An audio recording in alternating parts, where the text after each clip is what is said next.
Hozir odamlar bilan qiziq eksperiment o'tkazib ko'ramiz.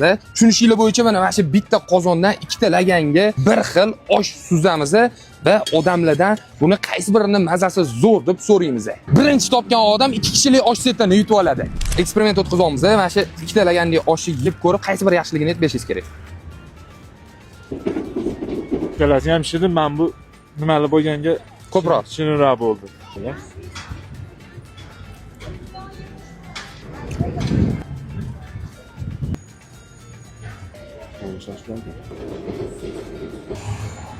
To'g'ri istamagim ham yo'q. bu ham yaxshimi?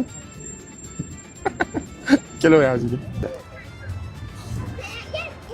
Ikkalasi bir xil ekan, yaxshilik mazasi. Ikkalasi bir xil osh. Bir xil ekan.